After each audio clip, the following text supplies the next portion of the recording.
Chapter 19. Jack felt his feet freeze to the ground next to Kaitlyn, both of them taking in the sight before them. At the top of the cavern, tree roots could be seen sticking out through the soil, searching for a purchase they would never find. The cave had been formed partly in the side of a small hill, while the ramp had taken them at least 30 feet below the rest of the forested area outside. Bodies, both those barely alive and those clearly dead, littered the ground in front of them. Both mothers cursed aloud, shocking the teenagers. "They've already moved on," Eleanor hissed, nudging a misshapen corpse at her feet. The blood was still pooling around the warm body. "We must have just missed them." "What are they?" Jack asked in a horrified whisper, never having expected to find that much death during their excursion. "Banes, or rather almost banes. Someone is experimenting with bringing them back. Almost all of the nests we found have contained variations of the age-old monsters," Eleanor explained as she began systematically killing all the surviving monsters with ice and then fire, burning their bodies to ash. "These experiments are all highly illegal and very dangerous. The fact that someone has not only managed to accomplish this, but also has been doing it for long enough that some of these monsters are at least a year old, spells trouble for your mother. If news of this ever got out, holding onto her title as a baroness would be among the least of her problems," Chantel explained softly while they watched her work. "What do we do now?" Kaitlyn was crouched next to a hole-ridden body by the tunnel they had come through. "These injuries look like they came from a gun, not magic." "Is that normal?" Jack asked, unsure of how to properly phrase the spontaneous question. "What do you mean?" Chantel smirked as he squirmed under her gaze. "I mean, you all can use magic. Wouldn't most people use that instead of guns?" "That would indeed normally be the case," his mother finished, looking around for bodies to burn, and rejoined the group. "Unfortunately, I believe the people behind this problem are not part of the official magic community.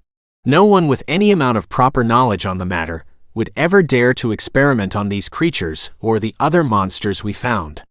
I think it is more likely that we are dealing with untrained people who contain only a smidgen of magical power, who stumbled on some nests years ago." She paused and looked back at the remains of the nest they had intruded upon. "At least I seriously hope that is the case. If this is the work of dark mages, then this would be a problem we are unequipped to deal with." "Are these what we heard in the woods earlier?" "Whatever it was sounded alive then, and these are all dead." Kaitlyn stood and moved closer to the group and away from the dark tunnel.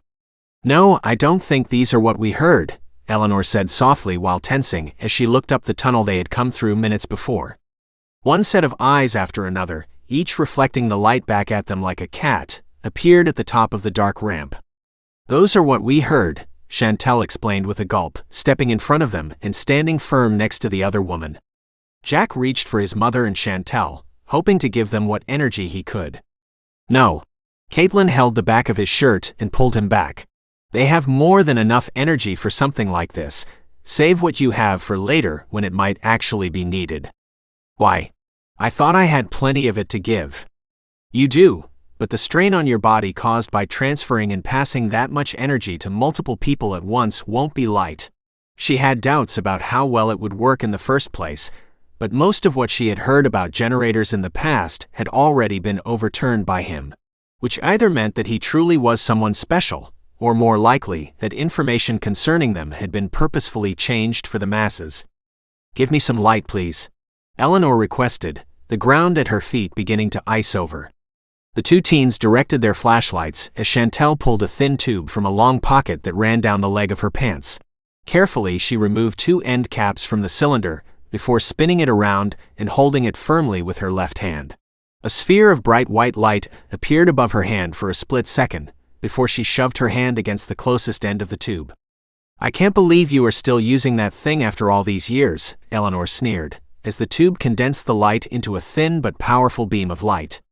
"You don't have to keep saying that every time I pull it out," Chantel snarled, keeping a firm grip on the device while carefully twisting her hips.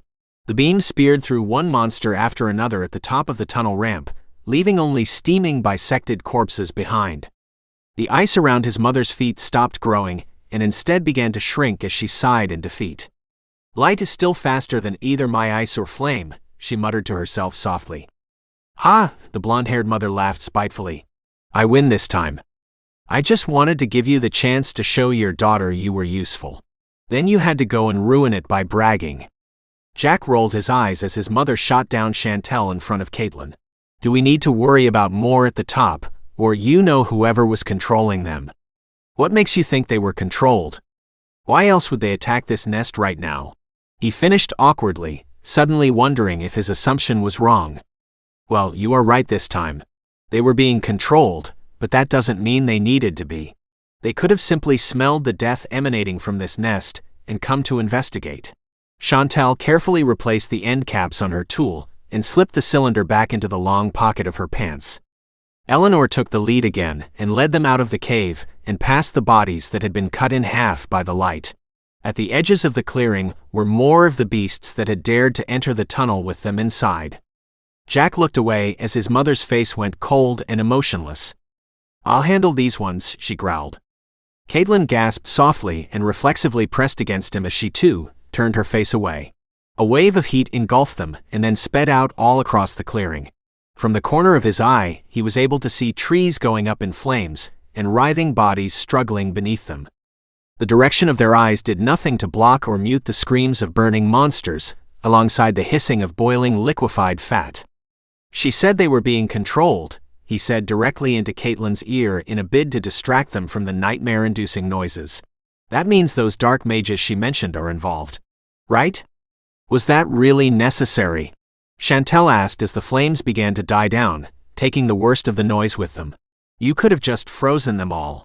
Instead, we had to listen to those things scream in pain and terror." Her words were in direct opposition to the cruel enjoyment he knew she had found in their suffering. Kaitlyn groaned and threw herself back from him. Her eyes were glowing with power, and her hands were dripping with molten cast-offs from the charged electricity circling her fingers. "I wasn't prepared for that," she gasped out as a thick line of energy went from her hands to the ground, with another shooting off into the trees. Jack wanted to curse at their combined thoughtlessness. True, she had pressed against him first, but he had held her close and practically embraced her without thinking. The control Kaitlyn was working to instill in him was worth nothing if they both forgot to use it. Unlike when she had been forced to launch the ball of electricity into the air outside their house. This time, there was no cabling or piping running underneath the ground around them. She also now possessed slightly better control over moving larger amounts of magic than she could store. It had only been a couple of days, but the results of their practice were already showing through for her. She was able to bleed off the excess in a relatively controlled fashion. Both mothers cursed at the sudden light show and the constant booms of thunder as the air ignited around the lightning. It wasn't enough to be heard more than a mile distant, but it was as good as announcing their presence to anything magical in the area.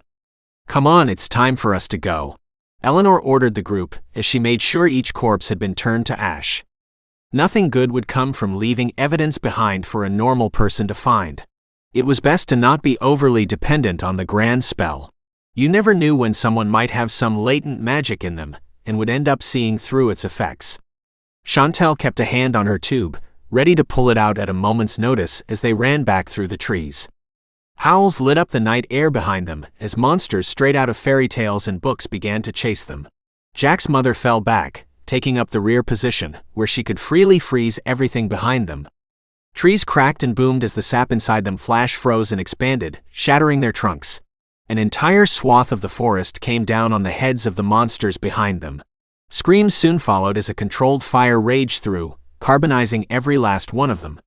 The locals would be left wondering why they had a section of burned forest in the morning before the grand spell came into effect, and they forgot about it.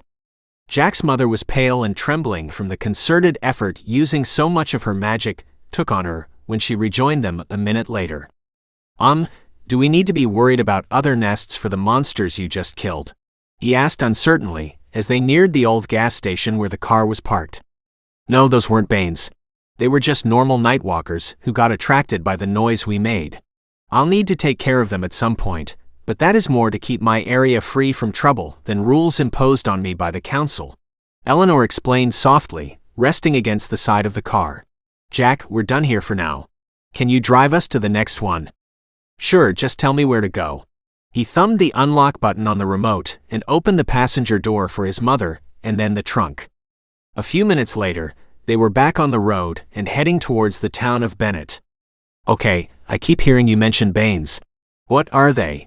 Jack asked, glancing first at his mother and then into the rearview mirror. "Banes are the boogeyman of monsters," Kaitlyn answered when no one else did. "They can be created from anything: human, animal, werewolf, vampire. It doesn't matter. The process of becoming one changes them and morphs them into something else. It makes them more dangerous and enhances the hunger they feel towards those of us who possess magic. They are one of the oldest species of monsters known to exist, and no one knows where they originally come from. But it's believed they were exterminated at least 4 different times, only for them to come back each time." "That's more or less correct." Eleanor lifted her head from the window and twisted around. "Do you want to tell them the rest, or should I?" she asked Chantel. "I'll do it," the other mother muttered. "The reason they keep coming back is because Banes were created. They're not natural. Using technology, humans can now examine strands of DNA and to a limited extent manipulate them. Well, magic was able to manipulate it since ancient times. However, unless you were very good, it couldn't be done in a controlled manner. Anyone who tried would either explode or end up with cancerous growths all over themselves or their target." "So, who managed to succeed then?" Jack asked as he slowed to make a turn. "I'm getting there. It was Merlin. He was the one who discovered that the key to making it work was fine control, a dose of phi magic, and 1 or 2 other things. Now the Bane are obviously not as old as some would have you believe, since Merlin was only alive 1,000 years ago. The rest of what she said was true though. They were an accident and have been repeatedly exterminated. Yet somehow they keep coming back, even without the phi around." "And you what? Think that someone is trying to use technology to fill the magical gap and bring them back this time?" he guessed. "Is that why you said before that no one with any knowledge about them would ever dare to experiment like this?" His mother nodded and pointed to an upcoming overgrown driveway. "Turn here. I got a brief hit in this area before the spell failed. And yes, that is what I'm thinking. However, the problem then becomes that someone must have told them something about the existence of Banes to give them direction. Which means they are working with someone, and judging by what happened a little bit ago, that person is a dark mage." "I don't buy it," Chantel said as he turned on the old overgrown driveway. "Even if these people only contain a small amount of power and have a grudge against the community, they must know how dangerous the Banes would still be to them. Anyone could tell them that. Moreover, why would a dark mage want the Bane brought back? They're just as tasty a snack to them as anything else. Maybe they think they found a way to control them by combining technology and magic, or something," Jack offered as he swerved around a sudden pothole. The bright white LED headlights lit up the crumbling remains of a gray farmhouse. It was missing its door, and the stairs leading up to the porch had been eaten away by time, weather, and insects. To the side and further back, they could see the general outline of a burned-out barn. "Keep going past the barn. I think that's where I remember the hit coming from. There must be an old root cellar or bomb shelter back there." Eleanor braced herself as the car rocked back and forth as the sedan went off-road. "We should have taken the SUV," Chantel muttered. "But going back to what you said, plenty of people have tried to control the Banes over the years, and all of them have failed. It's one of the oldest control-the-world schemes in existence, but if they did manage to combine magic with technology to create something new..." She let the thought dangle. Eleanor cursed softly and unbuckled her seatbelt as the car came to a stop. "I'll need to look into it more before I tell the council anything either way. Someone playing around with Banes will freak them out, and with good reason. I would prefer to just handle this on my own, and then tell them after the fact if at all possible." "That would definitely be for the best," Chantel agreed. A couple of minutes later, they were all geared up and searching the abandoned grounds, each looking for anything out of place or that went underground: a root cellar, a bomb shelter, an old well. Anything of that nature. It ended up being an old cistern that was buried inside a small hill behind the charred remains of the barn. A rotting wooden door hanging from 2 rusted open hinges had been placed on the side of the hill at the opening. The concrete bottom had been cracked and left to drain years before. All around the inside of the cistern were the remains of things living inside and having made it into a nest. I've been meaning to ask this for a while now, Jack began, softly plugging his nose, as an unpleasant smell hit them. You keep mentioning nests when you mention nightwalkers. Does that mean werewolves, vampires, and whatever else is out there live like this as well? Nest has a different meaning in the magical community than what you are familiar with. It doesn't mean a literal nest, like with a bird, but a communal living space similar to a den. Kaitlyn explained as they sifted through the detritus on the floor. So in answer, yes, most live in nests of some form. They enjoy or need the feeling of community. However, they rarely devolve into being animals like this, and live as normal-ish humans most of the time. I found something, Chantel called out, holding up some dirtied papers. All three rushed over to her. The papers were smeared with crusted-over filth, and no one dared to take them from the woman who could heal herself. Jack directed his light to it and squinted. It looks like a report of some kind. Model using, then there's too much filth, succeeded on patient 57 of group 3, the rest failed. One of the things here must have swiped it before the tech left. His mother stepped closer to the page and began scraping at the filth with a knife. What do you think they meant by succeeded? It didn't turn into a ravening, mindless monster, or they actually created a bane. Chantel shook her head. I hope it doesn't mean the second one, and I doubt it does either. However, even if they did, it sounds like they haven't perfected the process yet either. We still have time. Eleanor looked up at her wanly. Not as much as we might need, but some.